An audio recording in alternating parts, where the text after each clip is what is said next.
جو یہاں سے ہو جو وہاں سے ہو یہی آگے ہو، جو یہاں نہیں تو وہاں نہیں۔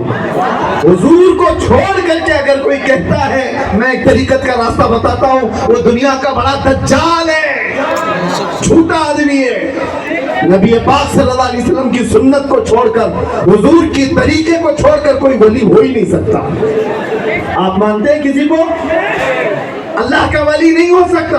اب سنو، میں نے فقہ کا مسئلہ بتا دیا، زمین پاک کرنے کا طریقہ بتا دیا۔ زمین پاک کرنے کا طریقہ، توجہ، تیز بارش ہو جائے اور اس پر دھوپ تیز لگے تو زمین پاک ہو گئی۔ اب سنو، طریقت کے بڑے بادشاہ مولانا جلال الدین رومی رحمۃ اللہ علیہ فرماتے ہیں یہ تو زمین پاک کرنے کا طریقہ ہے، لیکن کوئی اگر ہم سے آ کر کے پوچھے دل کو اگر نجاست لگ گئی تو کیسے پاک کرے؟ دل پہ اگر نجاست لگ گئی تو مولانا فرماتے ہیں ہو سکتا ہے تو پوچھے گا دل پہ کیسے نجاست لگے گی؟ پیشاب پخانا تو باہر کی چیز ہے میرے عزیزو، دل پر جو نجاست لگتی ہے یہ باہر والی نجاست سے بڑی ہوتی ہے۔ لالچ کی نجاست، حرص کی نجاست، نفاق کی نجاست، کینہ اور بغض و عداوت کی نجاست اور دنیا کی شہوتوں کی نجاست، جب یہ مجازی عشق و محبت کی نجاست، یہ نجاستیں جب دل کی زمین پر لگ جائیں اسے کیسے پاک کیا جائے؟ زمین پاک کرنے کا طریقہ تو فقہ نے بتایا، تیز بارش ہو جائے اور پھر تیز دھوپ پڑ جائے تو یہ زمین پاک ہوتی ہے۔ دل پہ ایسی ساری مائل نجاستیں لگی ہوں تو اس کو کیسے پاک کریں؟ مولانا جلال الدین رومی فرماتے ہیں سیم وہی مسئلہ ہے، زمین جیسے پاک کی جاتی ہے ویسی ہی دل کو بھی پاک کیا جاتا ہے۔ طریقہ صرف تھوڑا سا چینج یہ ہے کہ دل کو جب نجاستوں سے تم دیکھ لو کہ یہ آلائشوں سے گھر گیا ہے، نمبر ایک ذکر الہی کی بارش ہو جائے اور کسی اللہ والے کی تیز نظر پڑ جائے دل پاک ہو جائے گا۔ اللہ والے کی نظر دھوپ سے زیادہ اثر کرتی ہے، جیسی اس کے دل پر پڑ جائے اس کی نجاست پاک ہو جائے گی۔ وجہ یہی ہے کہ ہم آستانوں پر آتے ہیں، لوگ یہ پوچھتے ہیں، ہمیں تو ایک تانا دیا جاتا ہے قبر پوج ہوئے لوگ، وہ جماعت بھی میں جانتا ہوں، شیرینیاں تو کھا لیا ہماری اور پھر ہم پر فتوے لگاتے ہو، بہت ساری چیزیں ہیں، بہرحال مجھے وہ سب ڈسکس نہیں کرنا ہے، ہم جانتے ہیں سب، ہمیں پتہ ہے آپ نے کب ہم کو قبروں پہ سجدہ کرتے ہوئے دیکھا اور کب ہم نے کسی کو اجازت دی؟ قبر تو دور کی بات، رسول پاک کو بھی سجدہ کرنا جائز نہیں، ہماری شریعت میں سوائے اللہ کو کسی کے لیے سجدہ جائز نہیں، سجدہ تو دور کی بات، رکوع بھی جائز نہیں، کسی کے لیے نہیں۔ یہ میرے آقا صلی اللہ علیہ وسلم کی حدیث ہے، میرے آقا کا فرمان ہے، اگر اللہ کے علاوہ کسی کو سجدہ جائز ہوتا تو میرے نبی خود اپنے صحابہ سے اپنے لیے سجدہ کرواتے، کیونکہ حضور سے بڑا دنیا میں اللہ کے بعد کوئی نہیں۔ سجدہ اگر جائز ہوتا تو حضور کے لیے ہوتا، ہمیں تم تانا دیتے ہو کہ سجدے کرنے والی جماعت ہے، یہ قبر پوجنے والی جماعت ہے، تم نے صرف یہ دیکھا، اسی لیے اعلیٰ حضرت نے فرمایا تھا سر سوئے روزہ جھکا پھر تجھ کو کیا، دل تھا ساجد نچ دیا پھر تجھ کو کیا۔ ہمارا دل جھکا ہوا تھا، تو نے تو سب دیکھا ہے، ہم ان آستانوں پر سجدے نہیں کرتے، کیوں آتے ہیں وہ میں نے بتا دی، یہاں کیوں آتے ہیں وہ میں بتا دوں آپ کو۔ لوگ کہتے ہیں یہ بریلویوں کا، سنیوں کا، لڈوؤں کا بنایا ہوا طریقہ، جو بھی تم بولو، کچھ بھی بولو، لیکن یہ قرآن کا بتایا ہوا قانون ہے۔ تیسرا پارہ سورہ آل عمران، بیت المقدس کے متولی سیدنا زکریا علیہ السلام، اللہ کے نبی، 90 سال کی عمر ہو گئی ہے، اولاد نہیں ہوئی، اتنا ذہن میں رکھ لینا۔ اسی زمانے میں ایک اور بڑی بات ہوئی تھی، ایک شوہر اور بیوی، عمران اور حنا، ان کے بھی اولاد نہیں تھی۔ حنا منت کرتی اللہ سے کہ اللہ تو مجھے کوئی اولاد دے دے تو میں بیت المقدس کی خدمت میں وقف کر دوں گی، مجھے اگر کوئی بیٹا دے دے۔ اللہ نے ان کی منت کو سن لی، ان کی دعا کو سن لی، اور وہ حاملہ ہوئی، بڑی عمر کی خاتون تھی، بیٹا نہیں ہوا، بیٹی پیدا ہوئی، بیٹی کا نام مریم رکھا گیا۔ یہ ذکر پورا قرآن پاک میں. وَإِذْ قَالَتِ امْرَأَةُ عِمْرَانَ رَبِّ إِنِّي نَذَرْتُ لَكَ مَا فِي بَطْنِي مُحَرَّرًا فَتَقَبَّلْهَا مِنِّي إِنَّكَ أَنْتَ السَّمِيعُ الْعَلِيمُ فَلَمَّا وَضَعَتْهَا قَالَتْ رَبِّ إِنِّي وَضَعْتُهَا أُنْثَى وَاللَّهُ أَعْلَمُ بِمَا وَضَعَتْ وَلَيْسَ الذَّكَرُ كَالْأُنْثَى وَإِنِّي سَمَّيْتُهَا مَرْيَمَ وَإِنِّي أُعِيذُهَا بِكَ وَذُرِّيَّتَهَا مِنَ الشَّيْطَانِ الرَّجِيمِ. یہ پوری آیتیں آپ پڑھتے جانا. مریم پیدا ہوئی لا کر کے عمران اور حنا یہ دونوں بزرگ ہیں بیت المقدس میں دے دیتے ہیں. کس کے ہاتھ میں دیں گے؟ متولی تھے زکریا علیہ السلام, مسجد کے امام اس زمانے میں ان کا سردار تھے. ان کے ہاتھ میں دیا کہ ہماری منت تھی کہ بیت المقدس میں بچی کو وقف کر دیں گے. لے لیا. ان کے لیے ایک محراب اور بی بی مریم کو وہاں رکھ کر کے زکریا علیہ السلام پال رہے تھے. ان کو خود بھی اولاد نہیں تھی. میں نے پہلے ہی بتایا زکریا علیہ السلام کو اولاد نہیں تھی. 90 سال کی عمر ہو گئی. بی بی مریم کو گود میں لیا, پالنے لگے. ظاہر سی بات ہے بچوں کی محبت پھر عود کرائی. اور دیکھا انہوں نے بی بی مریم جب وہاں پرورش پا رہی تھی بہت جلدی بڑی ہو رہی تھی. لیکن قرآن کہتا ہے کلما دخل علیہا زکریا المحراب وجد عندها رزقا قال یا مریم انا لك هذا قالت هو من عند الله ان الله يرزق من يشاء بغیر حساب. جب زکریا علیہ السلام بی بی مریم کے محراب میں جاتے تھے تو طرح طرح کے پھل وہاں پر رکھے ہوئے پاتے تھے جو بے موسم کے پھل ہوتے. حضرت زکریا پوچھتے ہیں مریم یہ سب تیرے پاس کہاں سے آتا ہے؟ بی بی مریم کہتی ہے یہ سب اللہ کی طرف سے آتا ہے. اللہ بے حساب جسے چاہے رزق عطا کرتا ہے. ہو گئی بات. اب سنو آگے کی بات جس کے لیے مجھے یہ پوری تمہید بنانی پڑی. زکریا علیہ السلام بی بی مریم کی اس بات کو سن کر کے کیا کرتے ہیں میں نہیں بتاتا, قرآن سے پڑھتا ہوں. هنالک دعا زکریا ربہ قال رب هب لي من لدنك ذرية طيبة انك سميع الدعاء. اسی محراب مریم میں بیت المقدس بہت بڑی ہے, بہت بڑی مسجد ہے, لیکن قرآن کہتا ہے ہنالکا جہاں بی بی مریم بیٹھی ہوئی تھی اسی محراب میں کھڑے ہو کر زکریا علیہ السلام کہتے ہیں اے اللہ مجھے بھی ایک بیٹا عطا کر. رب هب لي من لدنك ذرية طيبة مجھے بھی نیک نسل عطا کر دے. انک سمیع الدعاء تو بے شک دعاؤں کو سننے والا. کہاں دعا کیا؟ بی بی مریم جہاں بیٹھی ہوئی تھی. بیت المقدس پورا کا پورا عبادت خانہ ہے اور حضرت زکریا علیہ السلام کوئی عام آدمی نہیں, اللہ کے نبی. انہوں نے تو سجدوں سے اس مقدس گھر کو بھر دیا. اس کے باوجود بی بی مریم جہاں بیٹھی ہوئی تھی وہاں کھڑے ہو کر دعا کیا تو کیا دعا ختم ہو گئی؟ قرآن میں ہے ان کی دعا ابھی پوری نہیں ہوئی تھی. فنادته الملائکۃ وهو قائم یصلی فی المحراب. ابھی وہ محراب میں کھڑے تھے اسی وقت فرشتوں نے پکار کر کہا ان اللہ یبشرک بیحییٰ, اے زکریا مبارک ہو اللہ یحییٰ علیہ السلام کی شکل میں تمہیں بیٹا عطا کر رہا ہے. دعا کہاں قبول ہوئی؟ بی بی مریم جہاں کھڑی تھی بیٹھی تھی. میں پوچھنا چاہتا ہوں ہمیں قبر پجوا کہنے والوں, ہم قبروں کے پاس سجدے کرنے نہیں آتے, اس لیے آتے ہیں کہ زکریا علیہ السلام نے ہمیں سکھایا جہاں اللہ والے بیٹھے ہوتے ہیں وہاں دعائیں قبول ہوتی ہیں. اسی لیے فتاوی رضویہ شریف میں جا کر پڑھو, اعلیٰ حضرت فرماتے ہیں ہندوستان میں دعائیں قبول ہونے کی اگر کچھ جگہ شمار کی جائیں تو ان میں ایک سب سے بڑی جگہ کا نام اجمیر معلیٰ ہے.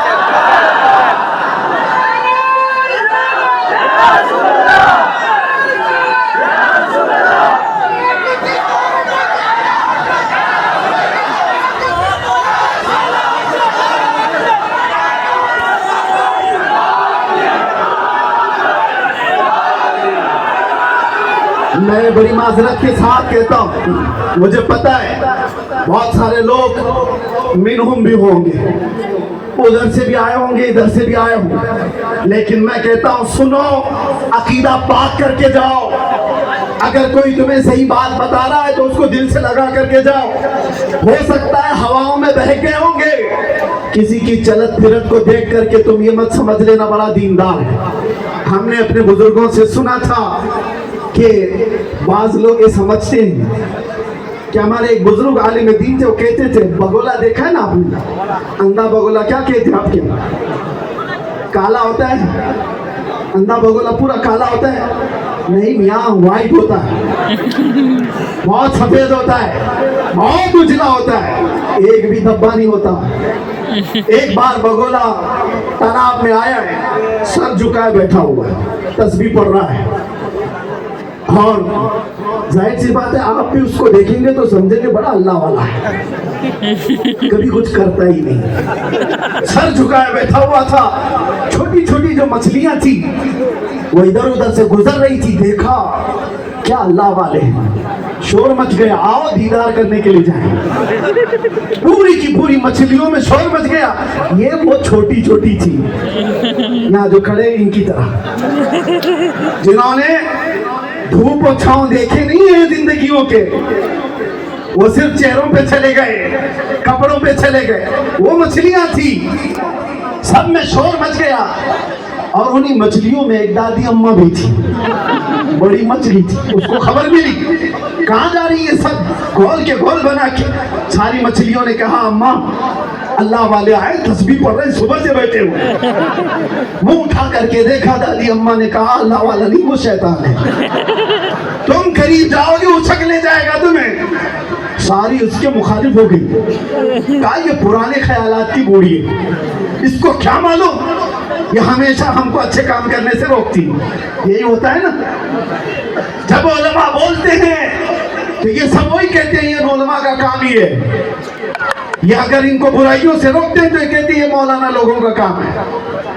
مچھلی بڑی والی کہتی رہی مت جانا، اس کی شکل پہ مت جانا، کوئی ایک بھی مچھلی مان نہیں رہی تھی، ان کا پرانا کچھ ہوگا اس لیے اس سے جل رہی ہے، نفرت کر رہی ہے، ہم تو زیارت کریں گے، گول کے گول مل کر کے آئے زیارت کے لیے۔ اور بگولے صاحب ابھی تسبیح میں مشغول تھے، کچھ مچھلیاں قدموں کے نیچے آئی، اس بگولے نے دو کو پیروں میں اور ایک کو چونچ میں مار کے چل گیا، چل دیا، باقی سب ہکی بکی رہ گئی، وہ تو تین کی عادت ہوئی، اس کی طاقت زیادہ ہوتی تو اور بھی پکڑ لیتا۔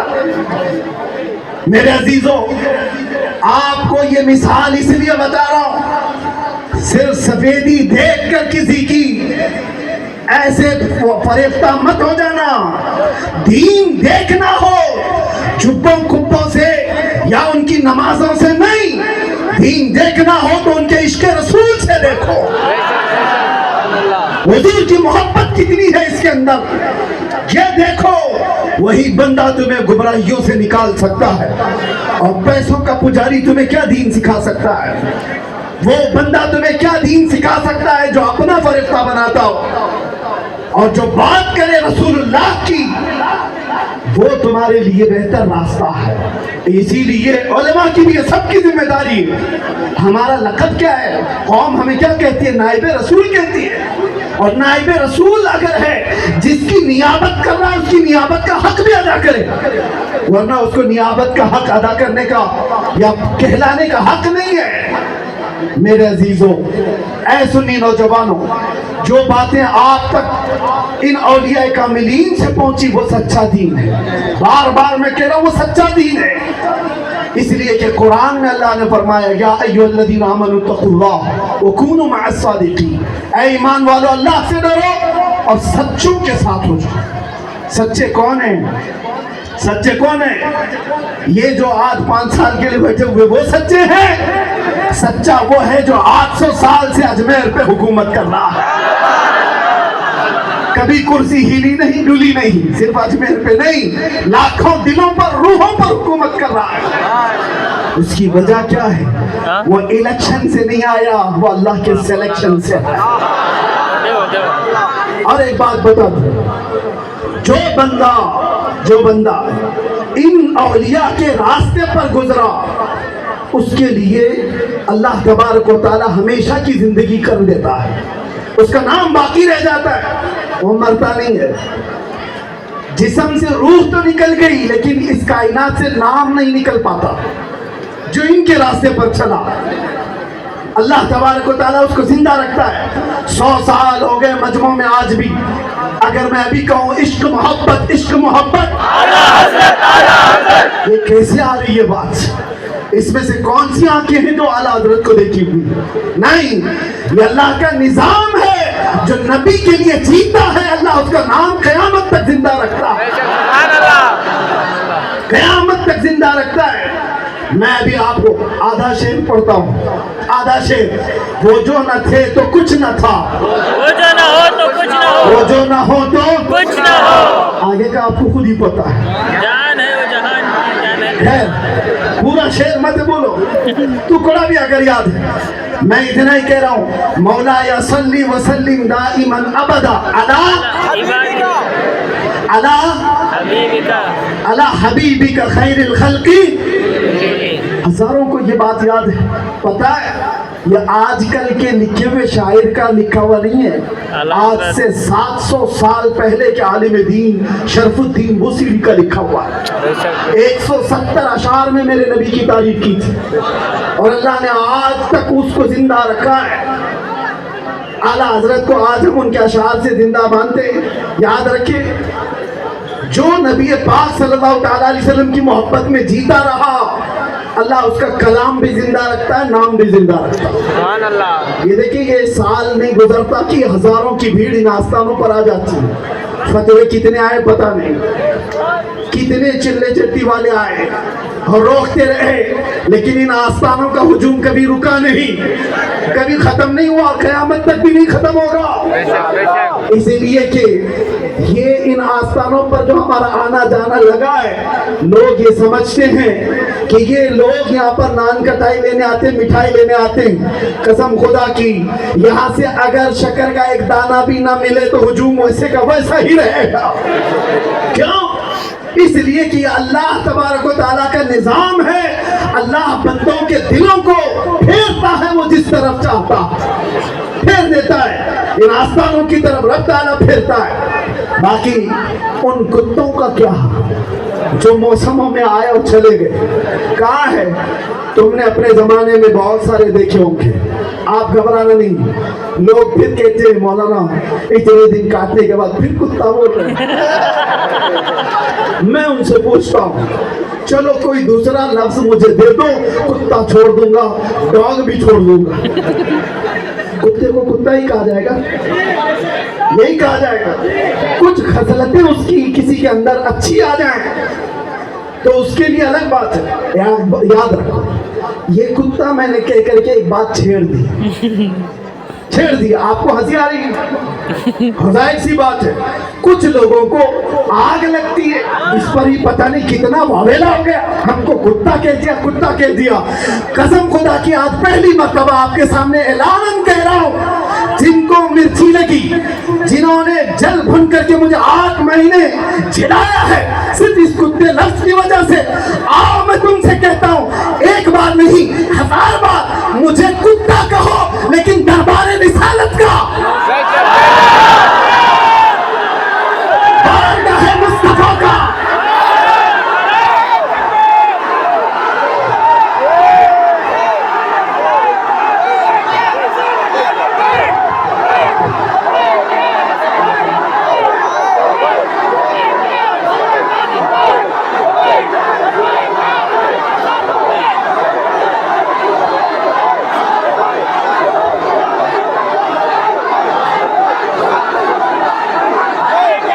توجہ. کس بات کا؟ اگر تمہیں تمہاری نسبتوں پر شرم آتی ہے تو ایسی نسبتیں چھوڑو. تمہیں اگر کسی کا کتا کہنے پر شرم و حیا آتی ہے تو میں ان سے کہتا ہوں, ایسی نسبتوں سے ٹھوکر مار کر الگ ہو جاؤ. ہم کہتے ہیں ہمیں ایسی نسبتوں پر فخر ہے. تم پکار کر کے کہو, ارے ہم تو بار بار اپنی تقریروں میں کہتے ہیں, ہمارا انٹروڈکشن بیگم شاہ وارثی نے کروایا تھا. ایک عاشق رسول نے کہا تھا, انہوں نے کیا پکار کر کہا تھا, اپنی تمنا تو دیکھو, سگے طیبہ سب مجھے کہہ کہہ کے پکارے یا رسول اللہ, سگے طیبہ سب مجھے کہہ کہہ کے پکارے, یہی رکھیو میری پہچان مدینے والے, یہی رکھیو میری پہچان مدینے والے اتنا بڑا مجمع ہے، آپ میں سے کسی کو شرم آتی ہے اگر میں آپ کو نبی پاک کا کتا کہوں؟ ارے ہم دربار غوث کے بارے میں کیا کہتے پتہ ہے؟ بریلی کے امام ڈائریکٹ نسبت کی بات نہیں کرتے، غوث پاک کے دربار میں یوں کہتے ہیں، اے غوث تجھ سے در سے سگ اور سگ سے ہے مجھ کو نسبت۔ سگ کس کو کہتے ہیں؟ سگ کس کو کہتے ہیں؟ کتے کو۔ یہ فارسی لفظ ہے، فارسی لفظ ہے۔ اعلیٰ حضرت کہتے ہیں غوث کے دربار کی، ابھی نبی پاک کے دربار کی بات بہت دور کی، بہت بڑی ہے۔ کہتے ہیں یا غوث تجھ سے در سے سگ اور سگ سے ہے مجھ کو نسبت، اور میری گردن میں بھی ہے دور کا ڈورا، میری گردن میں بھی ہے دور کا ڈورا تیرا، اس نشانی کے جو سگ ہیں نہیں مارے جاتے، حشر تک میرے گلے میں رہے پٹا تیرا۔ اس شعر کا مطلب سمجھ گئے؟ سنو کیا کہہ رہے ہیں، اس نشانی کے جو سگ ہیں نہیں مارے جاتے۔ کس نشانی کے؟ اعلیٰ حضرت کہتے ہیں اس نشانی کے جو کتے ہیں پکڑے نہیں جاتے ہیں۔ یہاں پہ بھی قانون ہے، آوارہ کتا ہو تو میونسپلٹی پکڑ کے لے جاتی ہے، انجیکشن مارتی ہے، یہ آوارہ ہے، گندگی پھیلا رہا ہے۔ اور جس کتے کے گلے میں پٹا ہو اس کو میونسپلٹی والے اٹھاتے نہیں پکڑتے۔ ٹرینڈ کتا ہے، وہ پٹا بتا رہا ہے اس کا کوئی مالک ہے، یہ آوارہ نہیں ہے۔ اس لیے اعلیٰ حضرت کہتے ہیں اس نشانی کے جو سگ ہیں نہیں مارے جاتے، حشر تک میرے گلے میں رہے قادری پٹا تیرا۔ آپ بھی آوارہ مت رہنا، آوارہ مت رہنا، ورنہ میونسپلٹی یہ تو نہیں لیکن ایک اور میونسپلٹی ہے لے کے تم کو چلی جائے گی 40 دن، کہیں اور ہی چلی جائے گی۔ نسبتوں کے ساتھ رہو، اور جب یہ شیطان بھی دور بھاگتا ہے، جب محسوس کر لے کہ یہ کسی آستانے سے کسی ولی سے جڑا ہوا ہے، اس کی نسبت پکی ہے۔ اور ایک بات بتاؤں، اس نسبت کا اثر کیا ہوتا ہے؟ اس نسبت کا اثر کیا ہوتا ہے؟ میں نے تو اپنے آپ کو کتا کہا نا، مجھے شرم نہیں، ڈر نہیں، عیب کی بات نہیں، میں آپ کو اثر بتاتا ہوں۔ میں نے بار بار یہ تمنا کی اور علل اعلان کہتا ہوں یا رسول اللہ تیرے در کا کتا ہوں۔ ہم نے کتا کہا مگر اس نبی کی غیرت نے دیکھو عطا یہ کیا، جس مجمع میں جاتے ہیں کتا کہہ کر کے نہیں شیر آیا کہتا ہے۔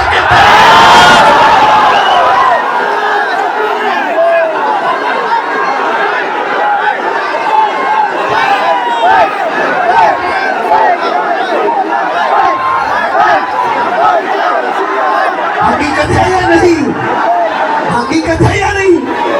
جو اس دربار کا کتا ہوتا ہے وہ دنیا کے بڑے شیروں سے بھی بدتر ہوتا ہے۔ اسی لیے اعلیٰ حضرت نے کہا تھا کیا دبے جس میں حمایت کا ہو پنجہ تیرا، شیر کو خطرے میں لاتا نہیں کتا تیرا۔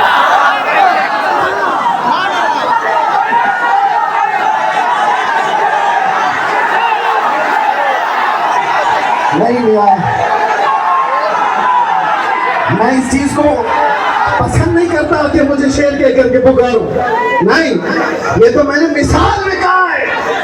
ہم نے کبھی کسی مجمع میں نہیں کہا کہ ہم کو شیر کہہ کے پکارو، کبھی نہیں، یہ ان کی محبت ہے، بلکہ میں نے کہا یہ میرے نبی کی عنایت ہے۔ جو بندہ حضور کے دربار کا کتا ہونے کی بات کرتا ہے میرے نبی اس کو کتے کی طرح نہیں پیش کرتے، مجمع میں اس کو شیر کی طرح ہی پیش کیا۔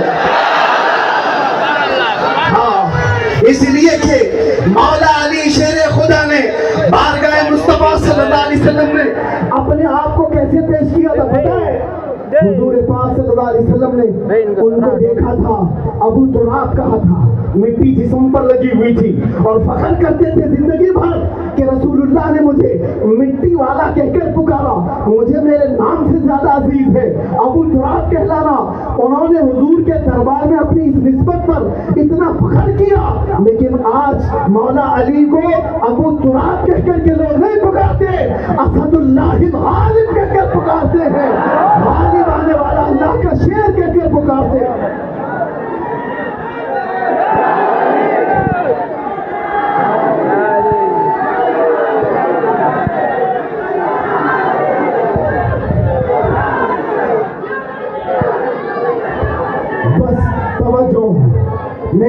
تحریر کا خلاصہ یہی حاصل کلام یہ ہے جو ان سے بیگانہ ہوا وہ ہمارا نہیں ہوا، اس راستے کو جو چھوڑا وہ ہمارا نہیں ہوا۔ اس لیے اے سنی نوجوانوں، یہ تمام تماشاؤں سے نکل کر کے آؤ اور سچے راستے کو تلاش کرو، وہ راستہ جو مدینے تک جاتا ہے، وہ راستہ بغیر ٹکٹ اور بغیر ویزے کے لے جاتا ہے۔ یہ پلینوں کا راستہ نہیں بتا رہا، بلکہ وہ راستہ میں تمہیں بتا رہا ہوں جس پر چل کر کے غریب نواز مدینے تک پہنچے تھے، جس پر چل کر غوث اعظم نبی پاک کے قدموں تک پہنچے۔ اس راستے کو ڈھونڈنا ہم سب کی ذمہ داری۔ وہ گوگل سے نہیں ملتا، وہ فیس بک پر رات بھر چیٹنگ کرنے سے نہیں ملتا، وہ انسٹا کے ریل بنانے سے نہیں آتا۔ تم آج اپنے دن کے کتنے گھنٹے انٹرنیٹ پر برباد کیے جا رہے ہو۔ میں تمہیں پکار کر کہتا ہوں، آؤ نوجوانوں، آج اللہ نے تمہیں سارے ذرائع ہاتھ میں دیے، پڑھنا آتا ہے، لکھنا آتا ہے، انٹرنیٹ چلانا آتا ہے۔ کیسے کیسے بچوں کو آئی فون چلاتے ہوئے دیکھا۔ جب تمہارے پاس یہ ذریعہ ہے، یہ آلہ ہے، تو پھر اسلام کو سیکھنے کے لیے استعمال کیوں نہیں کرتے؟ کبھی سرچ کر کے یہ دیکھ لیتے میرے نبی کیسے کھاتے تھے، کبھی سرچ کر کے یہ دیکھ لیتے میرے نبی کا پہننا کیسا تھا۔ سب مل جائے گا آتھینٹک ریزنز کے ذریعے سے، جو صحیح ویب سائٹس ہیں اسلام کو پھیلانے والی، ان کے ذریعے سے میرے نبی کی سنتیں سیکھ سکتے تھے۔ لیکن تم نے مجرے دیکھے، ریلز دیکھے، ناٹک اور ڈرامے دیکھے، اور رات بھر اس میں تماشا دیکھتے دیکھتے اپنی زندگیوں کو برباد کیا۔ ہوا کیا حاصل؟ ادھر روح نکالنے کے لیے ملک الموت آئے، اور اس وقت ہماری حالت یہ تھی کہ نہ چہرے پر داڑھی تھی، نہ جسم پر سنت، کوئی چیز نہیں تھی۔ اسی حالت میں اٹھا کر قبر لے جایا گیا، اور قبر میں منکر نکیر جھنجھوڑ کر پوچھ رہے ہیں، نبی پاک بھی ادھر ہوں گے، بتا ان کے بارے میں کیا کہتا تھا؟ فرمایا بزرگوں نے، اس وقت ایسا نوجوان جیسے میرے آقا کی طرف دیکھتا ہے، حضور فرماتے خبردار میری طرف مت دیکھنا، اس لیے کہ دنیا میں تجھے میرا چہرہ پسند نہیں تھا تو یہاں کیوں دیکھتا ہے؟ اس وقت کیا کرو گے؟ اسی لیے آج آؤ، اعلیٰ حضرت نے کیا کہا سنو، آج لے ان کی پناہ، آج مدد مانگ ان سے، کل نہ مانیں گے قیامت میں اگر مان گیا۔ اور تمہارے سارے ٹینشن اور سارے ڈپریشن کا ایک ہی علاج، ساری برائیوں کو ختم کرنے کا ایک علاج، تم چاہتے ہو نا اتحاد پیدا ہو؟ ہر کوئی کہتا ہے اتحاد کی بات کریں، ہم بھی کہتے ہیں آؤ اتحاد کرو، سارے جھگڑے فسادات خرافات سب نکالو، واہیات سب اپنے محلوں سے نکالو، عورتوں کی بے پردگی، بچوں کے نشے میں ملوث رہنے کی باتیں سب ایک ساتھ ختم ہو جائیں گی۔ اس کا ایک ہی علاج، ایک ہی علاج ہے۔ وہ علاج کیا ہے؟ انہیں جانا، انہیں مانا، نہ رکھا غیر سے کام، للہ الحمد میں دنیا سے مسلمان گیا۔ اور جو لوگ تخت کے پیچھے بھاگ رہے ہیں، قیادت حاصل کرنے کے چکر میں اپنی بڑھاپے تک پہنچ گئے، اور نہ جانے دولت کے پجاری بن کر اپنے آپ کو تباہ و برباد کر لیا۔ ارے میاں یہ بہت چھوٹی چیز ہے، یہ تخت کیا ہے، یہ سیاست کیا ہے، یہ قیادت کیا ہے، بہت چھوٹی چیز ہے، بہت چھوٹی چیز ہے۔ آؤ میں تمہیں بتاتا ہوں، تم کو اس سے زیادہ چاہیے، ایک علاج ہے کہ محمد سے وفا تو نے تو ہم دے رہے ہیں۔ ارے یہ جہاں چیز ہے کیا؟ لوح و قلم دے رہے ہیں، لوح و قلم دے رہے ہیں۔ تم یہ چھوٹی چیزوں کے لیے اپنے نبی سے رشتہ توڑ بیٹھے ہو، اپنے نبی کے اخلاق سے منہ میں بیٹھے ہو۔ آؤ، اس سے بہتر راستہ دنیا میں کوئی نہیں۔ میں آخری بات پوچھتا ہوں، اے نوجوان، دل پر ہاتھ رکھ کر کے بتانا، کیا تمہارا یہ عقیدہ ہے کہ اس پوری کائنات میں سب سے حسین چہرہ آمینہ کے لال کا تھا؟ عقیدہ ہے یا نہیں؟ یہ زبان کی باتیں عقیدہ ہے۔ اور دوسری بات، تم اس کائنات میں اپنے ماں، اپنے باپ، اپنی اولاد سے زیادہ اپنے نبی سے محبت کرتے ہو؟ تیسری بات، دو چیز۔ تیسری بات، اگر ناموس رسالت کی بات آئے، میرے نبی کی عزت پر بات آئے، اپنی عزت کو چھوڑ کر حضور کے قدموں میں جان دینے کی بات آئے، تو کیا ہم لبیک کہتے ہیں؟ آپ سنو، توجہ، ہم سب کے لیے حاضر ہے، حضور کا چہرہ کائنات میں سب سے حسین، صحیح کہا آپ نے، کائنات میں سب سے زیادہ محبت اپنے نبی پاک سے، اور ان کے ناموس اور ان کی عزت پر اپنی جان بھی قربان۔ جب یہ تین چیزوں پر تم قربان کہتے ہو میں تو تم کو جان دینے کی بات نہیں کر رہا. جان مت دو, ارے چند گناہ اپنے نبی کے نام پر چھوڑ دو. کیا گانے سننا چھوڑ سکتے ہو حضور کے لیے؟ نشہ ہے تو اپنے نبی کے نام کی واسطہ دیتا ہو, چھوڑ سکتے ہو؟ پھر دیکھنا, میں تو جان دینے کی بات کر رہا تھا, یہ نشہ کیسے نہیں چھوٹ رہا ہے.